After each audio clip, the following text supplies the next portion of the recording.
Well, hi, this is Bill Hasenjaeger from Trail Boss and the Whatcom Mountain Bike Coalition, and I'm here with Tim Davenport on this beautiful February Pacific Northwest day to do some drainage involving fixing some drains and maybe cutting some new drains in some places, and we'll talk about kind of the technique for digging and making drains happen. I've been at this for a few decades. And fortunately live here down in the Pacific Northwest, where we get these beautiful conditions and lovely woods and great trails, and we get to work on them. Says the man who's been working on trails since the 60s. So we're gonna take a look at repairing, fixing an existing drain that's clogged up over time from some use, and talk about what we need to fix and how we're going to do it, and then we'll go ahead and do a little demo example of fixing it. So if you look at this area here, you can see that there is a drain right through here. This drain's pretty wide. It's maybe a tool handle's width wide, which is a nice width for the drain, and it drains out into a low spot over here on this side, but it's got some debris in it. It's got a bunch of debris on the side of the trail that gets kicked up by bikes rolling through, and they sort of roll the soft debris dirt onto the side, and it clogs up the drain, and then we got water pooling in here. So we'll fix this up a little bit. So first up is really kind of clearing out the place where the water is going to land first, and then we'll work our way back and drain the water out, and that'll actually show us how the drain is going to work. So here we can clear out the sump where things are going to land, and just get all the organic debris out of there. The tool we're using for this is a McLeod, and you can see it's kind of a flat tool with a good scraping blade on one side. It's got some rake tines on the other side that we can grab if there's piles of woody or plant matter. We can grab those with the rake tine and get them out of the way. But it's a pretty good tool for clearing an existing drain. You're not digging a lot of dirt out. It's great for scraping the surface. And so that's why I picked this particular one to do this. So we're just scraping the surface of the sump here where things are going to land, and dragging that debris a good ways away from it so it doesn't just fall back down in again. And then all this debris on the side of the trail is basically built up and is holding the water in. We'll scrape all that away too, to make a nice wide kind of spillway for the water to run across. And you want it nice and wide like this so that it doesn't clog up in the future, and you don't have to come back here and clear it out multiple times. You can ride your bike instead. So now we've got the standing water, and it needs to be sloped down through here so the water runs off the trail. So we can start scraping the surface where the water needs to run away, and you can see how mucky that is, and it finishes down into a hard trail tread right here.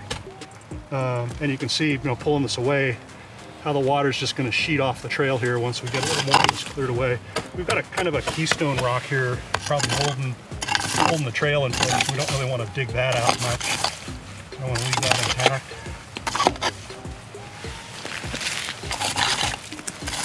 So we can make this nice wide spillway here, the water to drain down. And if you do it in the order that I did, where you clear the sump out first and then work your way up to the puddle, it'll show you kind of where you need to dig, and you can see how the water's flowing off the trail there.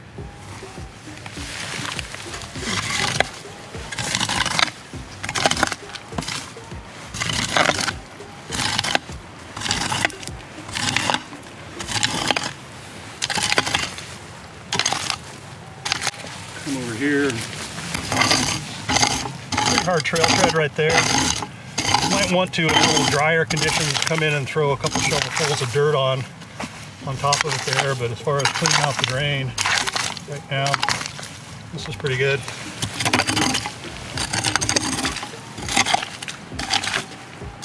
Yeah, kind of like that. And then one thing that a lot of people forget to do that's usually a nice thing to do is, rather than leaving a big pile of mud right on the side of the trail, is to cast that off a little further away,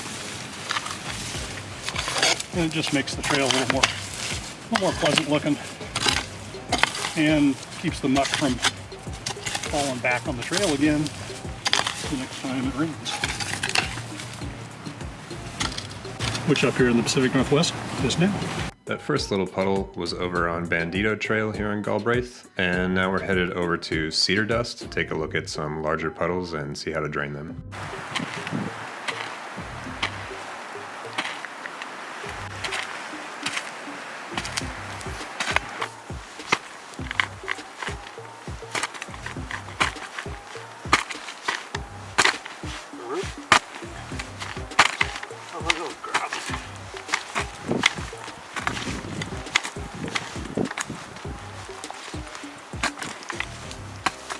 So this is a Rogue makes a tool like this. It's a grubbing tool. It's got a hoe on one end with a sharp edge for digging in the dirt and cutting through roots and stuff like that. And then it's got a mattock on the other end that's really good for getting into narrow places and chunking rocks out and stuff, all kind of in the same tool.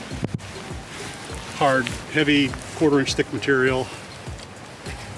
So what we're going to do now, we've kind of got the place where we want the water to go sort of cleared out, but we've still got this dam in here holding back the water that's here.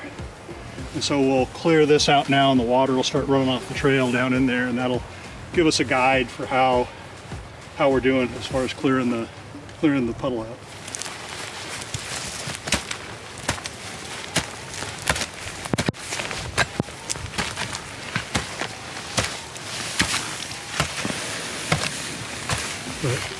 But like other drains, you want it to be nice and wide compared to how deep it is, not a trench, because trenches clog up and then you have to come maintain them all the time.